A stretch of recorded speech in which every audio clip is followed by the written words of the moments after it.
Assalamualaikum warahmatullahi wabarakatuh. Salam sejahtera bagi kita semua. Di sini kami kelompok 9 akan menjelaskan model kerja dan jenis-jenis model kerja dengan dosen pengampu Ibu Eva Malina Simatupang, SE MSI. Sebelum itu saya akan memperkenalkan diri saya Sindiri Putri Angelina Utagalung dengan NIM 20050711080 kelas BK 4B, dan rekan saya. Kenalkan, saya Ika Prasilia dengan NIM 20050711023. Saya dari kelas BK 4B. 3, 2, 1. Modal kerja atau working capital adalah keseluruhan aktiva lancar yang dimiliki perusahaan yang digunakan untuk melakukan kegiatan operasi perusahaan sebagai investasi yang ditanamkan atau untuk membiayai kegiatan operasi perusahaan sehari-hari. Bentuk aktiva lancar atau aktiva jangka pendek seperti kas, bank, surat-surat berharga, piutang, persediaan, dan aktiva lancar lainnya. Berikut definisi dan pengertian modal kerja dari beberapa sumber buku.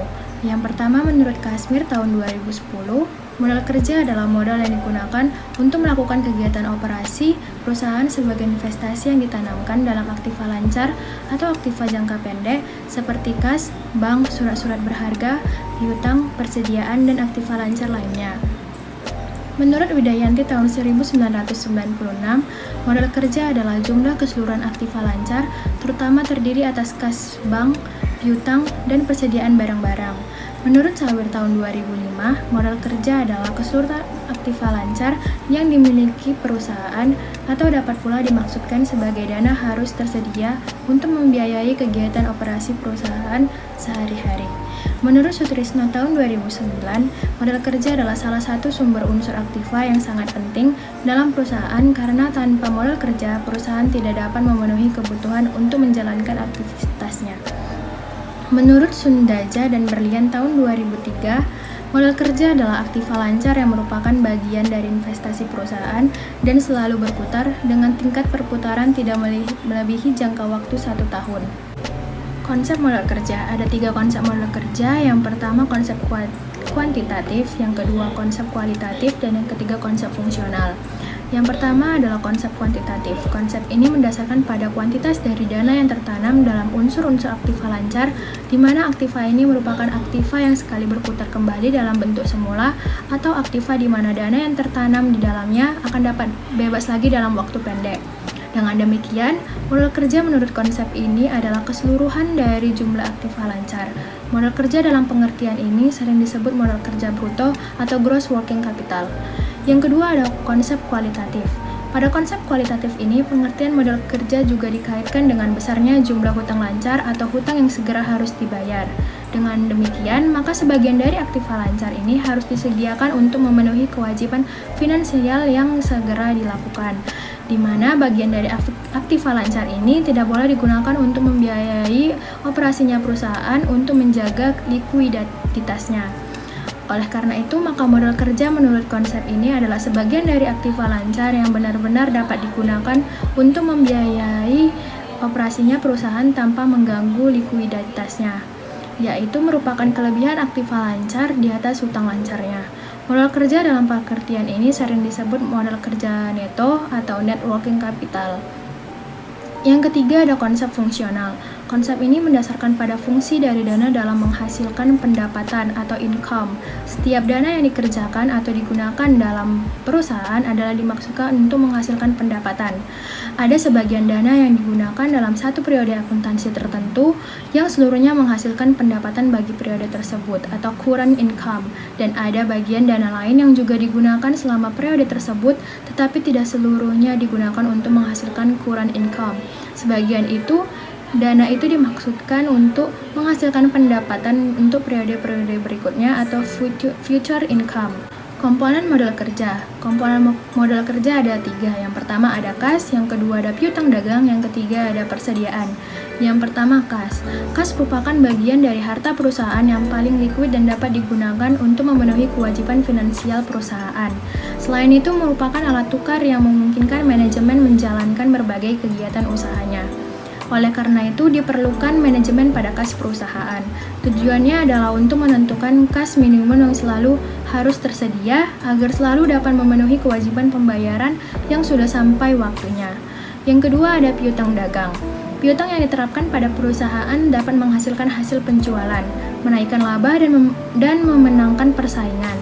Pengelolaan piutang yang efisien dapat dilihat pada neraca, yaitu besar kecilnya piutang terutama dalam menerapkan jangka waktu kredit yang akan mempengaruhi perputaran kerja. Sebaliknya, bila terlalu ketat maka penjualan akan menurun sehingga keuntungan akan menurun juga.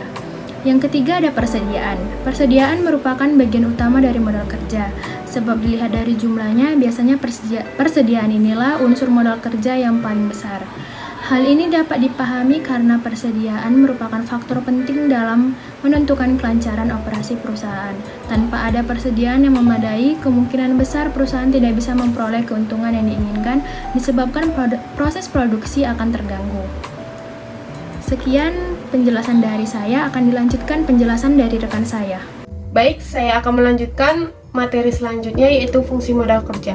Menurut Rianto, tahun 2010, setiap perusahaan selalu membutuhkan modal kerja untuk membelanjai operasional sehari-hari. Misalnya, untuk memberikan persekot pembelian bahan mentah, membayar upah buruh, gaji karyawan, dan sebagainya. Di mana uang atau dana yang dikeluarkan itu diharapkan akan mendapatkan kembali lagi dalam waktu yang pendek melalui hasil penjualan produknya. Modal kerja yang tersedia dalam jumlah uang yang cukup memungkinkan perusahaan untuk beroperasi secara ekonomis dan tidak mengalami kesulitan keuangan. Adapun manfaat dari modal kerja antara lain adalah sebagai berikut. Yang pertama, melindungi perusahaan terhadap krisis modal kerja karena turunnya nilai dari aktif lancar.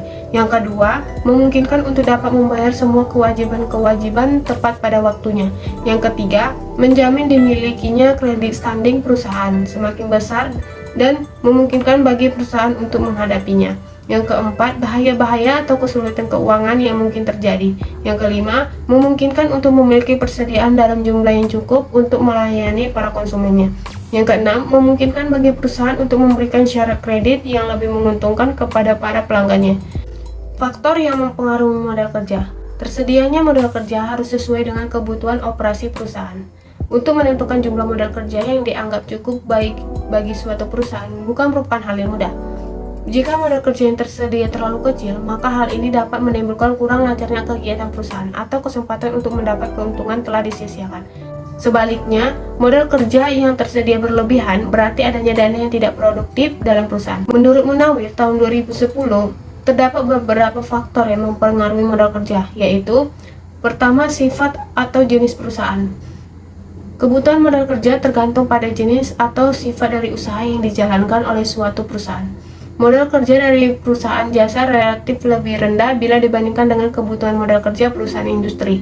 Karena untuk perusahaan jasa tidak memerlukan investasi yang besar dalam kas, piutang maupun persediaan.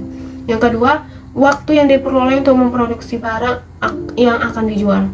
Kebutuhan modal kerja suatu perusahaan berhubungan langsung dengan jangka waktu yang diperlukan untuk memproduksi barang yang akan dijual. Semakin lama waktu yang diperlukan untuk memproduksi barang, maka jumlah modal kerja yang diperlukan semakin besar. Yang ketiga, syarat pembelian dan penjualan. Syarat kredit pembelian barang, dagangan, atau bahan baku akan mempengaruhi besar kecilnya modal kerja. Syarat kredit pembelian yang menguntungkan akan memperkecil kebutuhan uang kas yang harus ditanamkan dalam persediaan, dan sebaliknya.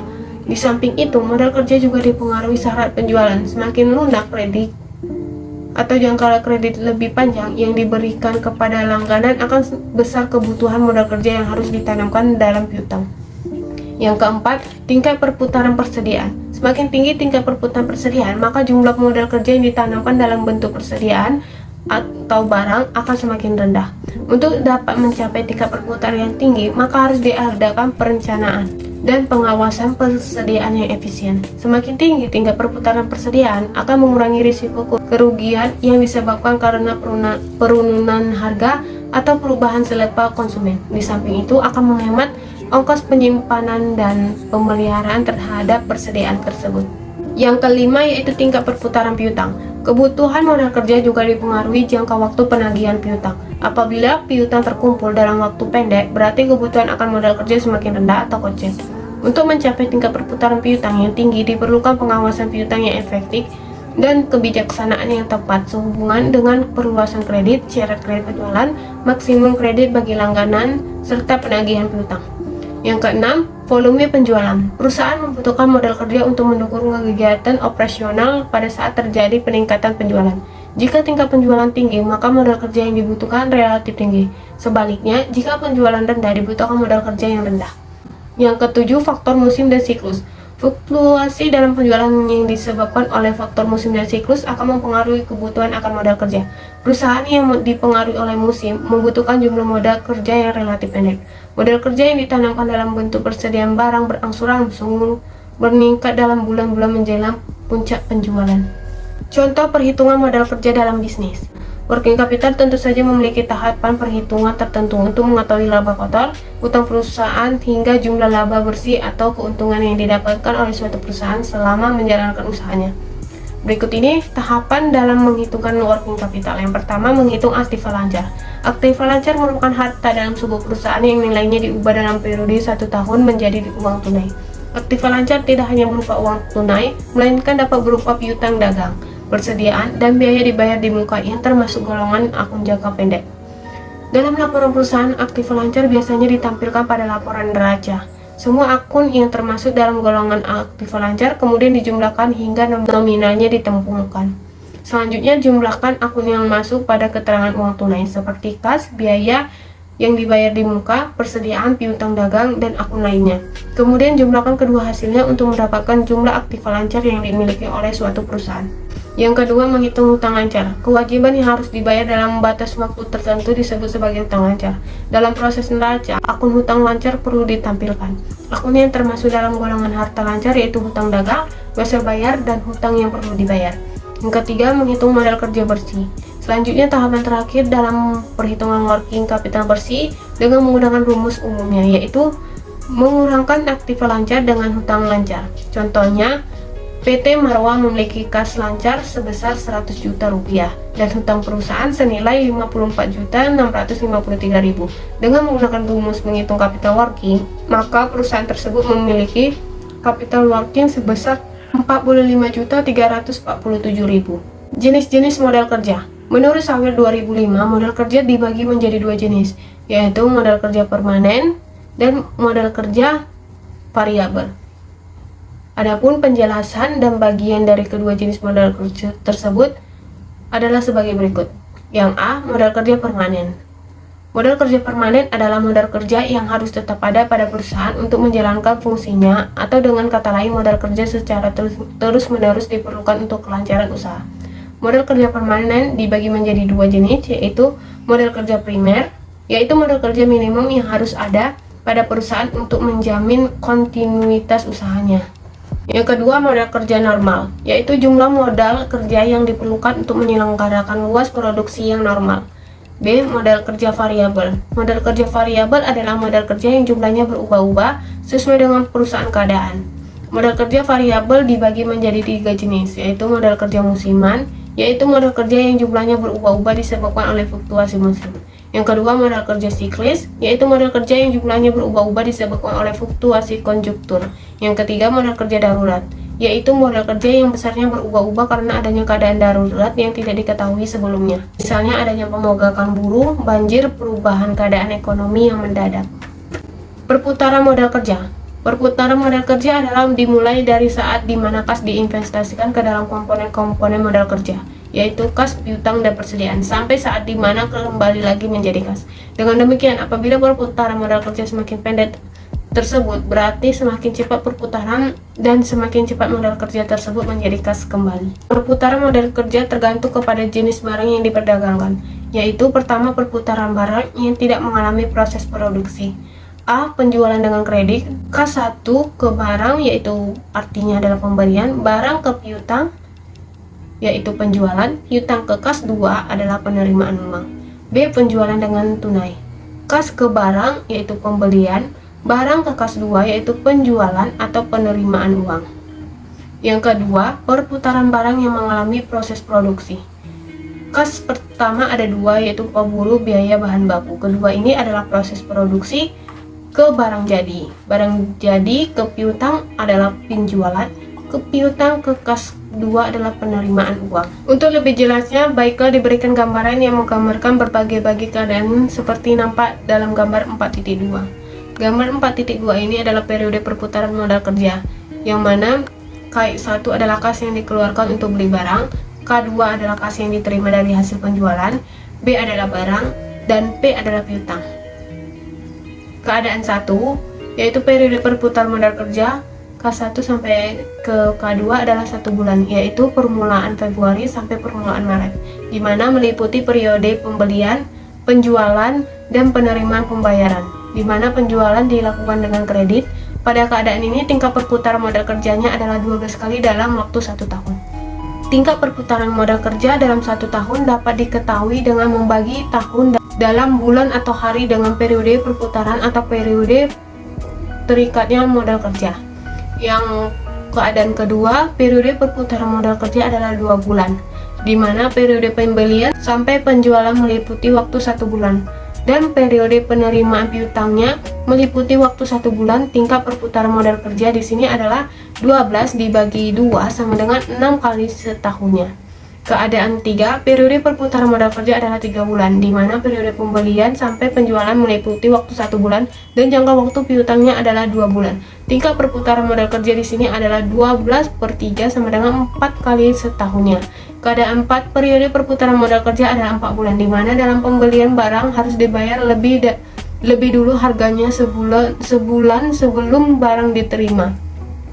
Periode penyimpanan dan penjualan meliputi waktu 2 bulan, dan periode penerimaan piutang meliputi waktu 1 bulan.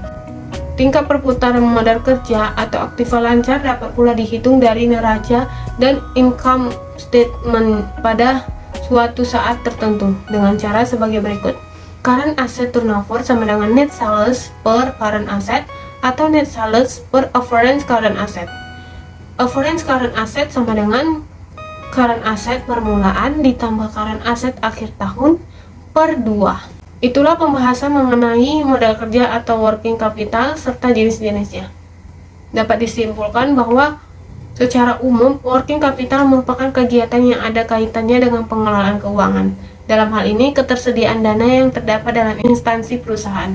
Hal yang perlu diperhatikan dalam pengelolaan modal usaha yang benar adalah dengan melakukan perencanaan pada pengeluaran bisnis dan memperhatikan pos pengeluaran yang mengalami pemborosan.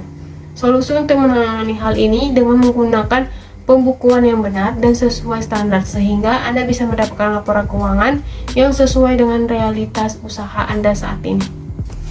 Demikian beberapa hal yang bisa kami sampaikan pada kesempatan hari ini. Semoga apa yang kami sampaikan dapat bermanfaat bagi kita semua.